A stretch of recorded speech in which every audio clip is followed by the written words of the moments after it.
Dans une ville en pleine effervescence, les rues brillaient de lumière vive, tout en reflétant le luxe que l'on associait souvent à la fortune des hommes d'affaires puissants. Ce jour-là, l'atmosphère était lourde, une communication énigmatique, reçue moins d'une heure auparavant, avait mis les forces de l'ordre en alerte. Agent, immobilisez ce véhicule. Il y a quelque chose qui ne va pas à l'intérieur, ordonna un officier d'un ton sérieux et déterminé. La voiture, une berline étincelante, stoppa lentement, lâchant un soupir mécanique. Une portière s'ouvrit avec précaution et un homme de stature imposante en descendit. Il était habillé d'un long manteau blanc pur et d'un pantalon d'un rouge pétant. Ses chaussures, presque silencieuses, foulaient le bitume détrempé d'une pluie récente. Son visage, perlé d'eau, semblait briller sous les larmes du ciel. Lorsqu'il esquissa un sourire, ses dents, d'une blancheur éclatante, illuminaient son visage. « Bonsoir, agent », murmura-t-il, sa voix empreinte de calme et de chaleur. « Je suis l'abbé Samuel Gnocchi, directeur du ministère de la Lumière éternelle. Je me rends à une prière communautaire ce soir. Que la bénédiction divine soit sur vous. » Malgré ces paroles amicales, l'agent demeura impassible, le fixant comme s'il était un mystère à résoudre. « S'il vous plaît, ouvrez le coffre », demanda-t-il d'un ton ferme. L'abbé Gnocchi, un léger frisson traversant sa voix, rétorqua, « Je vous assure qu'il n'y a rien d'inhabituel ici. C'est seulement un contrôle de routine, cher agent. Cela ne prendra qu'un instant. Je suis un serviteur dévoué de Dieu, et des âmes m'attendent. Je ne peux pas me permettre d'accuser du retard. Ouvrez le coffre, abbé. Je vous assure que vous pourrez reprendre votre route dans un bref délai, insista l'agent avec une impatience palpable. L'abbé hésita un instant, puis, se penchant lentement, il déverrouilla un compartiment discret dans le coffre. De là, il sortit un paquet bien rangé de billets, à la présentation irréprochable. « Voici de quoi aider mes frères », dit-il, un sourire de sainteté sur les lèvres. Mais la réaction des agents fut rapide. Un des policiers recula, un autre s'avança d'un air menaçant. « Nous ne sommes pas ici pour votre argent, abbé. Ouvrez le coffre, maintenant. » L'homme souriant demeura muet, son sourire se fanant sous le poids de la tension. Les agents contournèrent le véhicule. Alors qu'il les suivait, son expression s'estompait lentement dans la grisaille qui tombait. Le coffre, enfin ouvert, révéla son contenu tragique. Enveloppé dans un tissu blanc immaculé, se trouvaient les imprimés macabres de deux têtes humaines, encore ruisselantes de sang frais. Une chaleur sourde, piquante comme du piment, envahit l'air. L'un des agents recula, horrifié, tandis qu'un cri déchirant s'échappa des lèvres d'un autre. « Sang de Christ !» s'écria-t-il, tandis que des téléphones portables surgissaient, des gens accouraient, certains hurlant de peur, d'autres perdant connaissance. Une femme, s'effondrant à genoux, lâcha des sanglots désespérés. Non, pas l'abbé Samuel. L'homme des miracles. En quelques minutes, la nouvelle se propagea comme une traînée de poudre. Des larmes coulaient, des têtes se tenaient entre les mains, alors que la calamité frappait.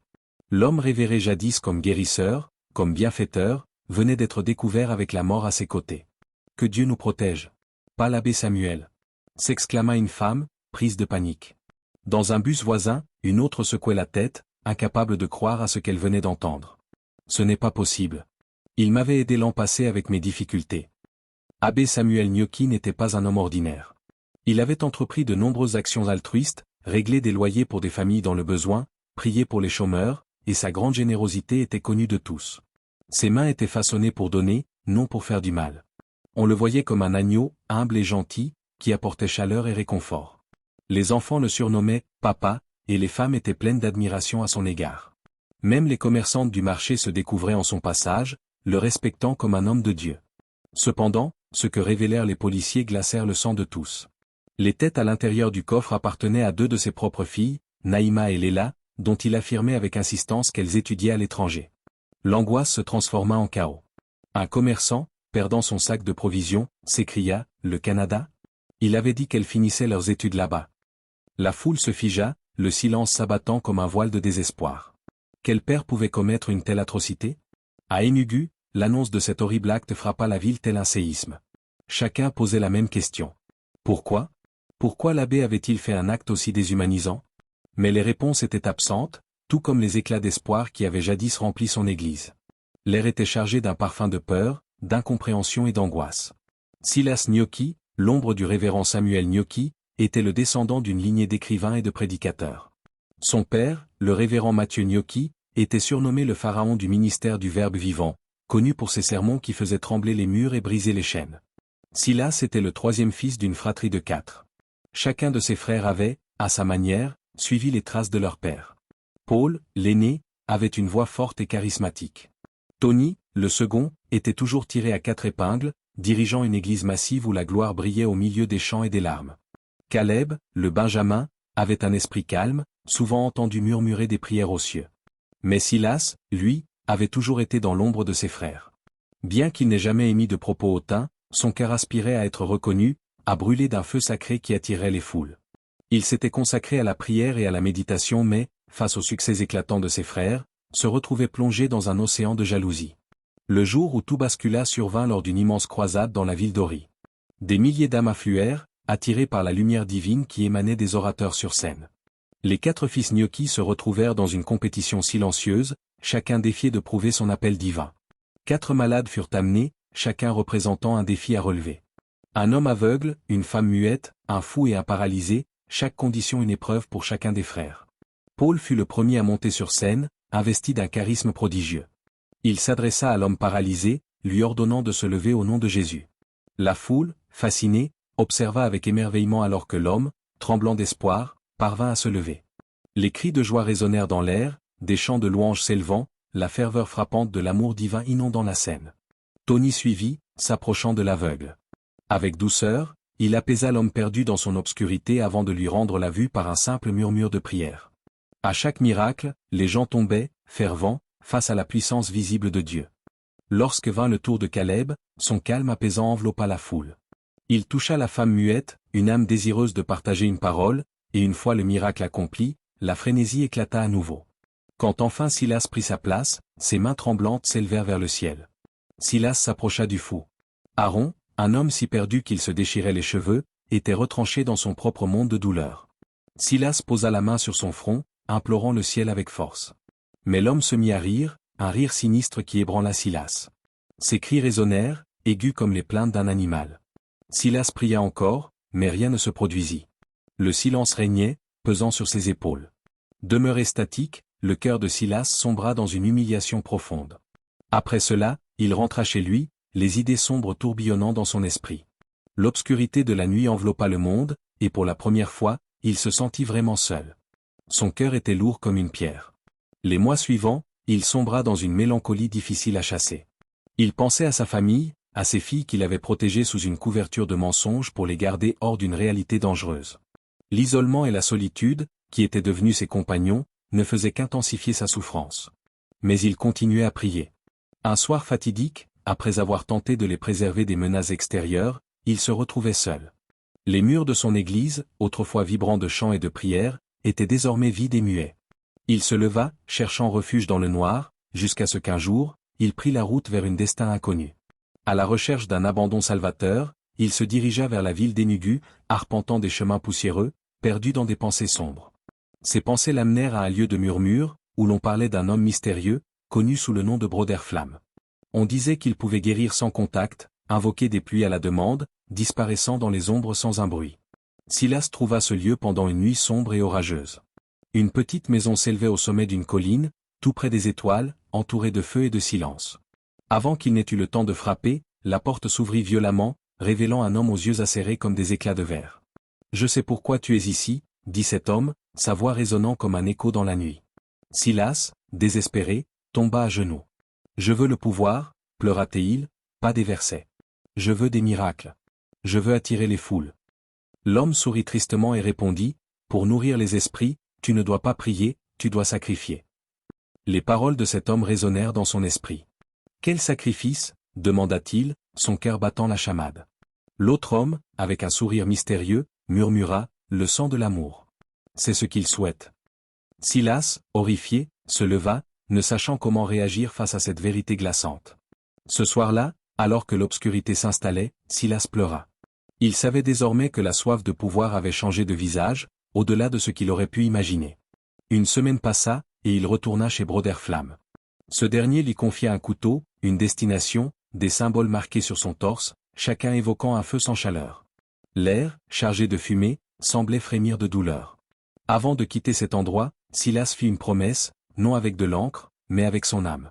Le lendemain, des changements fulgurants survinrent dans son église. L'atmosphère se transforma, l'air s'épaissit, comme si les murs eux-mêmes prenaient conscience de ce qui était sur le point de se produire. Silas, debout avec une assurance nouvelle, s'avança vers l'autel. Un miracle expulsa son obscurité. Une femme aveugle depuis des années s'écria « Je vois ». L'église retentit de cris de joie, les cœurs sautant de bonheur comme des oiseaux s'élevant dans le ciel.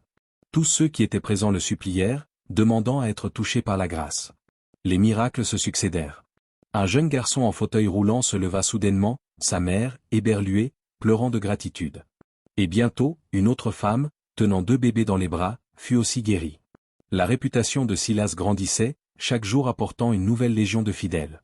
Son église se transforma, s'agrandissant jusqu'à devenir une cathédrale époustouflante.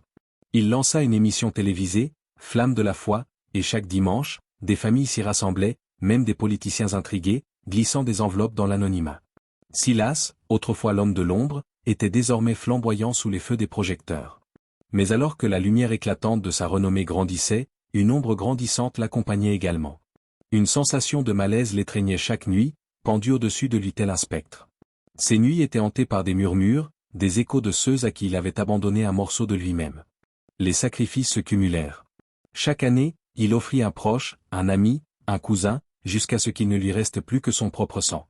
Et cette nuit-là, alors qu'il rentrait seul après une cérémonie macabre, il fut intercepté par un contrôle de police. Au moment où l'agent lui demanda d'ouvrir son coffre, le cœur de Silas chavira. Non, s'écria-t-il, mais il savait, au fond de lui, que tout était déjà fini. À l'intérieur, le silence résonnait, tandis que le regard des policiers se posait sur le désastre à l'intérieur du coffre. Ainsi, la lumière qui l'accompagnait s'effondra, et tout ce pourquoi il avait lutté, tout ce qu'il avait souhaité, s'écroula comme un château de cartes. La vérité devint sa cliente la plus implacable, ici se tenait un homme, autrefois le pasteur admiré, devenu le prisonnier de ses choix. Dans une petite ville, un village oublié, une femme âgée s'appelait Maman Amina, les mains pleines de sagesse. Elle élevait des légumes et chantait même pendant les tempêtes. Un jour, son fils, effrayé, accourut vers elle. « Maman, ils ont arrêté l'abbé Samuel. On a découvert des têtes dans sa voiture. » L'annonce la frappa de plein fouet. Son cœur se tordit, son monde explosa. Le cri qu'elle poussa ne ressemblait à aucun autre, brut et sauvage, comme si l'on avait arraché son âme. Les voisins accoururent, atteignant les limites du désespoir. « Non, pas mon fils. » Elle se souvenait des jours heureux, des prières innocentes, des promesses qu'elle avait murmurées. Elle l'avait élevé non pour ce sort. Elle était mûre pour le désespoir, non pour le deuil d'un enfant en perdition. Sa voix, si faible, ne portait plus que des murmures de douleur. Les membres de la famille de Silas firent face à leurs propres démons. Paul, autrefois si fidèle à la prière, se transforma en un homme silencieux tandis que la honte dévorait leur nom. Caleb, autrefois prophète, se tenait effondré, incapable de les guider à travers la tempête. Ainsi prit fin l'histoire d'un homme jadis vénéré, celui que l'on appelait l'armée de Dieu. Les croyants, déchirés par la vérité, se demandaient désormais comment ils avaient pu être si aveugles. Car tous avaient appris à leurs dépens que tous les miracles n'étaient pas de Dieu, et que derrière bien des lumières, il pouvait y avoir une ombre.